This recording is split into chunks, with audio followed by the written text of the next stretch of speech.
Church में एक लड़की आया करती थी प्रे करने के लिए, प्रार्थना करने के लिए, और वो अपनी मन्नतें मांगने के लिए जब आया करती थी तो वो बचपन से ही यहाँ पर उसके आने जाने का सिलसिला लगा रहता था। वो देखती थी कि एक लड़का भी यहाँ पर आता है। धीरे धीरे वक्त आगे चलता है, दोनों बड़े होने लगते हैं और दोनों की दोस्ती का प्यार में बदल जाती है, पता ही नहीं चलता। दोनों ही अपने अपने फील्ड में मेहनत कर रहे थे। लड़का बड़े होकर नेवी का ऑफिसर बन जाता है और लड़की बड़े होकर कन्नड़ फिल्म की हीरोइन बन जाती है। और यहाँ से इन दोनों ने फैसला किया कि जिंदगी जिएंगे साथ, मरेंगे साथ, जब भी रहेंगे साथ साथ रहेंगे। बस ये फैसला था। अचानक ही तीसरे व्यक्ति की दखल यहाँ पर आती है और दखल जैसे ही होती है वैसे ही यहाँ पर एक कत्ल होता है। इतना भयानक कत्ल कि इस कत्ल की गूंज पूरे हिंदुस्तान ही नहीं बल्कि पूरी दुनिया में गूंज जाती है। आज हम श्रद्धा के कत्ल के बारे में बात करते हैं तो उसके 35 टुकड़ों की गूंज हर किसी की जुबान पर है। हर कोई एक ही मांग करता है कि उसके आरोपी को सजा मिलनी चाहिए, वो भी कठोर से कठोर सजा मिलनी चाहिए। लेकिन जिस कत्ल की मैं बात करता हूं उसमें 35 नहीं बल्कि 300 से ज्यादा टुकड़े किए गए थे शरीर के। इंसान को मार तो दिया था। जब उसके 300 से ज्यादा टुकड़े होते हैं तो इस बात की गूंज सब जगह गूंजती है। लेकिन अफसोस वही होता है जो आज मीडिया लगातार जाहिर करने की कोशिश कर रहा है, उनको उतनी सजा नहीं मिलती जितने का एक कत्ल करने के बाद एक अपराधी को मिलनी चाहिए। आदाब, नमस्कार, सत श्री अकाल। मैं उस्मान सैफी। आज की जो सच्ची घटना मैं आपको सुनाने जा रहा हूं, ये सच्ची घटना है महाराष्ट्र प्रदेश का एक इलाका है मलाड। दरअसल एक लड़की सन 2006-07 के आसपास अपने केरल के कोची को छोड़कर सीधा मुंबई की ओर रुख करती है। वो चाहती थी कि बॉलीवुड की फिल्मों में उसे मौका मिलेगा, अवसर मिलेगा। तो अवसर मिलने के बाद वो बॉलीवुड में अपना नाम कमाना चाहती थी। और धीरे धीरे करके ऐसे ही उसने एक प्रोडक्शन हाउस से दूसरे प्रोडक्शन हाउस और दूसरे से तीसरे में जाने के बाद अपना ऑडिशन दे रही थी ताकि किसी फिल्म में, कभी किसी टीवी प्रोडक्शन में उसे काम मिल जाए और वो अपनी जिंदगी की नई शुरुआत कर सके। एक दिन उसका ऑडिशन चल रहा था। जब ऑडिशन हो रहा है तो उस लड़की से एक डायलॉग बुलवाने के लिए बोला जाता है। दरअसल साउथ की हीरोइन थी, हिंदी ठीक से आती नहीं थी, डायलॉग हिंदी में बोलना था। और जैसे ही डायलॉग बोलने के लिए उससे कहा जाता है तो वो हिंदी को जब ठीक से नहीं बोल पा रही है तो बाकी लोग उसके ऊपर हंस रहे थे, बार बार हंसते थे। वो बहुत ज़्यादा डिमोरलाइज हो रही थी, हतोत्साहित हो रही थी। अब करे तो क्या करे, लड़की परेशान हो जाती है। तभी वहाँ पर एक और लड़के की एंट्री होती है। वो लड़का कोई और नहीं था बल्कि कानपुर का रहने वाला एक लड़का, जो कि वो भी अपनी किस्मत आजमाने के लिए मुंबई आया हुआ था और एक प्रोडक्शन हाउस में जुड़ जाता है। बड़ा क्रिएटिव माइंडेड बंदा था और मीडिया एग्जीक्यूटिव की उसके पास एक पोस्ट थी। अब वो उन लोगों को शांत करता है जो प्रोडक्शन हाउस के अंदर ऑडिशन ले रहे थे। वो कहता है कि मैं ऑडिशन लूँगा। उस लड़की को समझाने की कोशिश करता है लेकिन वो समझ जाता है कि ये लड़की साउथ की रहने वाली है, साउथ की फिल्मों में इसने काम किया है और वो हिंदी की फिल्मों में काम करना चाहती है लेकिन इसको हिंदी ठीक से आती नहीं है। उस लड़की को समझाता है, समझाने के बाद उसकी मदद करता है। अब लड़की को लगता है कि कोई सहारा उसको मुंबई के अंदर मिल गया है। बस ये रोज रोज की बात थी। दोनों एक दूसरे के साथ आने लगते हैं, दोस्ती थोड़ी प्रगाढ़ होने लगती है, एक दूसरे के सुख में और दुख में भी शामिल होने लगते हैं। फिर एक वक्त आता है 6 मई 2008। ये लड़की किसी अलग इलाके में रहती थी और उसने अपना कमरा, अपना जो घर था उसको छोड़कर मलाड में एक अपार्टमेंट लिया। उस अपार्टमेंट में उसने 6 मई 2008 को शिफ्ट होने लगी। तभी वो अपने दोस्त, जिसका नाम होता है नीरज ग्रोवर, जो कि फिल्म डायरेक्टर होता है या प्रोडक्शन हाउस के अंदर डायरेक्टर था, जो कि लोगों के ऑडिशन लिया करता था, तो उसको फ़ोन करती है, कहती है कि नीरज, मैं अकेली हूँ, अगर तुम मेरी मदद करने के लिए आ सकते हो तो प्लीज़ आ जाइए।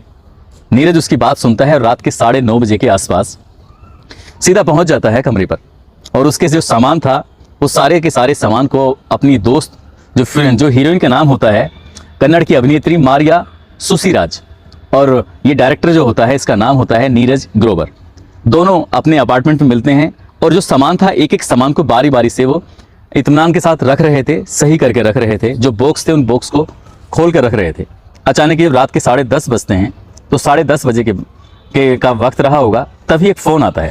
यानी कि मारिया के पास एक फ़ोन की घंटी बजती है। मारिया उस घंटी को देखती है और देखने के बाद कहती है कि तुम चुप रहना, आवाज़ नहीं आनी चाहिए, बिल्कुल शोर शराबा नहीं होना चाहिए। लेकिन अचानक ही जैसे ही मारिया इस फ़ोन को सुनने की कोशिश कर रही थी तभी उस लड़के को, यानी कि नीरज ग्रोवर को छींक आती है। वो छींकने लगता है। उस छींक की आवाज़ उस फ़ोन तक पहुंच जाती है। फ़ोन करने वाला कोई और व्यक्ति नहीं था बल्कि इसी हीरोइन का मंगेतर, जिसका नाम होता है जेरोम मैथ्यू, जो कि कोची में है, नेवी का ऑफिसर होता है। और इस नेवी के ऑफिसर ने ये समझते हुए देर नहीं लगाई, उसने पूछा कि कमरे में कौन है, तुम्हारे साथ रात के 10:30 बजे हैं, कौन है। तब जब बार बार एक ही सवाल पूछा जा रहा था तो वो कहती है कि यहाँ पर जो नीरज है वो मेरे साथ आ गया है, वो मेरी कमरा शिफ्ट कराने में मदद कर रहा है। बात मदद की थी तो उसने कहा कि रात के 10:30 बजे हैं, इसको अब यहाँ नहीं होना चाहिए, इसको यहाँ से घर भेजो। वो थोड़ा गुस्से में था ये बात देखने के बाद कि उसकी मंगेतर के पास आखिरकार कोई गैर मर्द कैसे आ सकता है। रात के 10:30 बज चुके थे। लगभग 11:30 बजे के बाद यानी कि 1 घंटे बाद फिर से फोन आता है और मैथ्यू फोन करके कहता है कि क्या यहाँ से नीरज ग्रोवर गया कि नहीं गया। जब बहुत गुस्से में वो इतना सवाल करने लगता है, कहता है कि गया कि नहीं गया, बस मैं एक बार पूछना चाहता हूँ। तो वो कहती है कि वो यहाँ नहीं है, यहाँ से जा चुका है। यानी कि उसने जो सच था उस सच को झुटलाने की कोशिश की और हीरोइन ने ये कहते हुए जैसे ही फोन काटा है उसके बाद फोन को स्विच ऑफ कर दिया। अब इसके बाद ये आराम से घर में रहते हैं इत्मीनान के साथ और बस सामान लगाते लगाते कब एक दूसरे के करीब आ जाते हैं इनको पता ही नहीं चलता।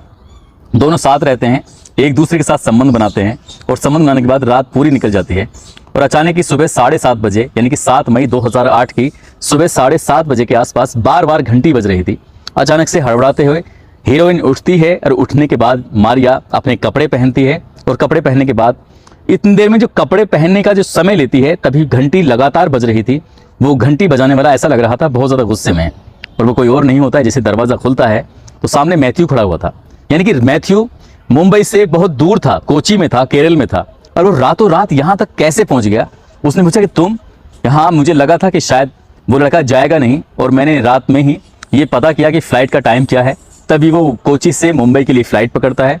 फ्लाइट पकड़ने के बाद सीधा मुंबई एयरपोर्ट पहुंचता है, वहां से एक टैक्सी पकड़ता है और टैक्सी पकड़ने के बाद जहां नई जगह उसने शिफ्ट किया था, अभी वो पहली ही रात थी, वहां दरवाजे पर खड़ा था और उसने दरवाजे में धक्का देते हुए अंदर घुस जाता है। अंदर जाने के बाद देखता है कि वो बेडरूम के अंदर वो हीरो यानी कि बॉलीवुड का जो डायरेक्टर होता है नीरज ग्रोवर, वो बेड पर सो रहा था और उसके तन पर कोई कपड़े नहीं थे।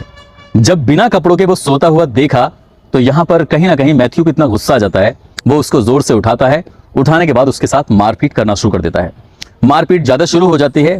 इसका नीरज विरोध कर रहा था। नीरज ने इसे कहा कि जो भी हुआ है इसको यहीं खत्म करते हैं और इन दोनों तीनों के बीच में ही मारिया इसको बचाने की कोशिश कर रही थी, लेकिन बात हद से ज्यादा बढ़ने लगती है। वो दौड़ता हुआ सीधा किचन की ओर जाता है और किचन में उसको एक चाकू दिखाई देता है। यानी मैथ्यू एक चाकू उठाता है, सीधा उसी बेडरूम में जाता है। यहाँ पर वो अंडरवियर या कुछ कपड़े पहनने की कोशिश कर रहा था, तभी उसने जाके उसको एकदम चाकू मार दिया। तो जैसे ही इसको चाकू लगा है वो गंभीर रूप से घायल हो जाता है। उसके बाद एक के बाद एक कई वार किए जाते हैं और वार करने के बाद वो बुरी तरह से घायल हो जाता है। सुबह के 8:30 बज चुके थे, यानी कि वो मर चुका है। जो कि टीवी प्रोडक्शन हाउस का डायरेक्टर होता है नीरज ग्रोवर, उसकी लाश पड़ी हुई है। तभी इसको मैथ्यू को बहुत गुस्सा आता है मंगेतर को, और मंगेतर कहता है कि आखिरकार तुमने उसके साथ ऐसे संबंध क्यों बनाए। तभी वो लड़की गिड़गिड़ाते हुए रोते हुए कहती है कि मेरी कोई जबरदस्ती नहीं थी, ये उस तमाम तरह के बहाने लेती है। कुल मिला के लाश पड़ी हुई है उसी कमरे के अंदर। फिर दोनों इत्मीनान के साथ एक दूसरे के साथ संबंध बनाते हैं। संबंध बनाने के बाद यहाँ से नहाते हैं, कपड़े बदलते हैं और कपड़े बदलने के बाद इसी बीच में उसकी जो डेड बॉडी थी वो बाथरूम के अंदर रख देते हैं, क्योंकि उसके अंदर से काफी मात्रा में खून जो बह रहा था। यहाँ से सीधा अब रुख करते हैं, एक हाइपर सिटी मॉल होता है, हाइपर सिटी मॉल जाते हैं। वहां जाने के बाद एक जो चाकू होते हैं, छुरियां होती हैं तेज धार वाली, उसको खरीदते हैं और यहीं से कुछ बैग खरीदते हैं, पॉलीथीन के बड़े बड़े बैग। खरीदने के बाद जब दोपहर हो जाती है, लगभग 12:30 या 1 बजे के आसपास का वक्त हो चला था, तो वापसी में आते हुए पे उनको जब भूख लगती है बहुत तेज, तो एक रेस्टोरेंट में जाते हैं, खाना खाते हैं और खाना खाने के बाद फिर सीधा आ जाते हैं कमरे पर। अब यहाँ आने के बाद सोचते हैं कि इस लाश का करें तो क्या करें। हालांकि इन्होंने जब संबंध बना रहे थे उससे पहले इनको अच्छा खासा वक्त मिलता है और इसी वक्त के दौरान ही इन्होंने फैसला कर लिया था कि करना क्या है। अब घर सीधा कमरे पर आने के बाद बाथरूम में आते हैं और उस लाश के थोड़े छोटे टुकड़े करने शुरू कर देते हैं। थोड़े बहुत नहीं, लगभग 300 उसके शरीर के पीस किए गए थे और उन 300 पीसों को कुछ पॉलीथीन के अंदर पैक करते हैं और पैक करने के बाद यहाँ से सीधा उन्हें भरते हैं और रात के लगभग 7:30 बजे के आसपास का वक्त हो जाता है। इस हीरोइन यानी कि मारिया ने अपने एक मिलने वाले से उसकी एक सेंट्रो कार थी जो लाल रंग की होती है, उसे उधार लेती है कि मुझे अपना कमरा मलाड में शिफ्ट करना है, इसलिए मुझे कुछ तुम्हारी गाड़ी चाहिए सामान को इधर से उधर पहुंचाने के लिए। गाड़ी मिल जाती है, वही गाड़ी का इस्तेमाल किया जाता है। अब यहाँ से सीधा अपार्टमेंट से जो पॉलीथीन के बैग थे उनको लेकर सीधा गाड़ी में रखा जाता है।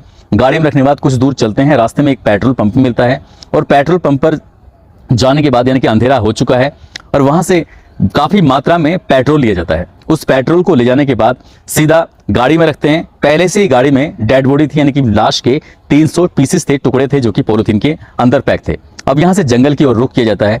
रात के लगभग 9:30 बजे के आसपास एक जंगल में पहुंचते हैं। वहां आसपास कुछ देर इत्मीनान के साथ रुकते हैं, देखते हैं कि आसपास कोई है तो नहीं। वहां रुकने के बाद उस लाश को रखा जाता है, इनके बैग को रखा जाता है, और जो पेट्रोल अपनी गाड़ी में, अपने कुछ कंट्री व कट्टी वगैरह बोलते हैं उसको, उसमें लेके आते हैं, उसमें पूरा क्या पूरा ऐसे ही उड़ेल देते हैं और उस लाश में आग लगा देते हैं। बैठे रहते हैं तसल्ली से, लगभग रात के 12:30 बजे तक वो यहीं रहते हैं, जब तक क्या उसके पीसेस जो थे मीट के या लाश के जो पीस किए थे वो पूरी तरह से जल नहीं जाते।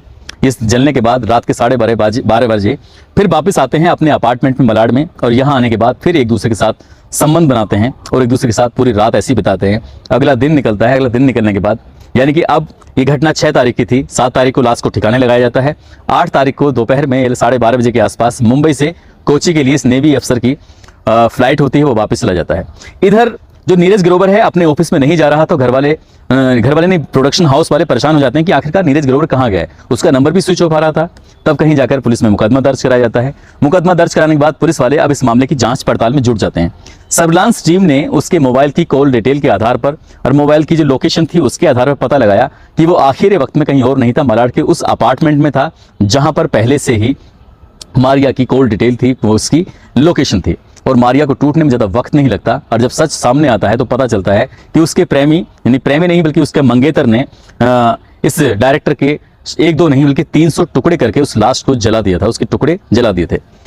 पुलिस ने गिरफ्तार करती है। गिरफ्तार करने के बाद सीधा अदालत में मामला जाता है और 13 जुलाई 2011 को इस मामले में कोर्ट की तरफ से फैसला आता है। फैसला कुछ जो आता है, इसको सुनने के बाद शायद पूरा हिंदुस्तान हैरान हो जाता है, परेशान हो जाता है। इस लड़की को, यानी कि मारिया जो हीरोइन होती है कन्नड़ फिल्म की, जो कि बॉलीवुड में अपनी किस्मत आजमाने के लिए आई थी, उसको महज 3 साल की सजा सुनाई जाती है। और दूसरा जो उसका हत्यारोपी होता है, आरोपी होता है, उसको महज 10 साल की सजा सुनाई जाती है। दोनों ने इतना बड़ा अपराध किया, उस अपराध ने पूरे हिंदुस्तान में एक आवाज, एक तरह से कह सकते हैं कि फिल्म के हीरो हीरोइन, बड़ी संख्या में लोग सड़कों पे उतरे थे, बड़ी संख्या में हंगामे हुए थे, प्रदर्शन हुए थे, लोगों ने रोष व्यक्त किया था।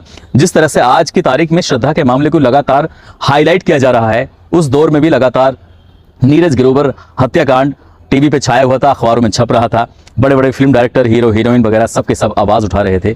लेकिन जब इसमें बहुत थोड़ी सी सजा मिलती है तो लोगों को अफसोस होता है, और सबसे ज्यादा अफसोस किसी और को नहीं बल्कि नीरज ग्रोवर के जो पिता, जो कानपुर में रहते थे, उनके माता और पिता दोनों को ही अफसोस होता है। वो सोचते हैं क्योंकि उनके पास उतने पैसे नहीं थे। बताया ये भी जाता है कि जो वकील इनकी तरफ से केस लड़ रहा था वो एक हियरिंग का 50,000 रुपये लेता था।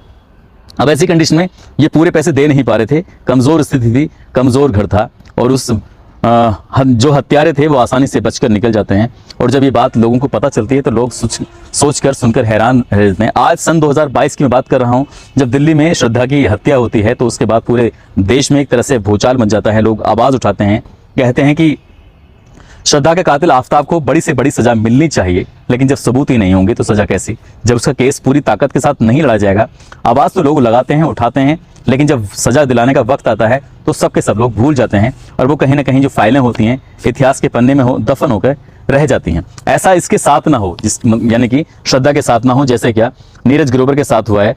बस यही कहानी सुनाने का उद्देश्य था। अगर आप लोग ऐसे मामलों को सीरियस लें, ऐसे मामलों को आगे तक अंजाम तक ले जाने की कोशिश करें, सभी लोग पूरी ईमानदारी से अपना काम करें, चाहे वो पुलिस हो, चाहे वो जज हो, चाहे वो वकील हो, सभी तरह के लोग अपने अपने काम को पूरी शिद्दत, पूरी ईमानदारी से अगर निभाएंगे तो जाहिर सी बात है बड़े बड़े क्रिमिनल जो होते हैं उनको सजा भी मिलेगी, और लोगों में एक दहशत भी बनेगी, लोगों में एक डर भी बनेगा कि बुरे काम करने वालों के साथ बुरा ही होता है।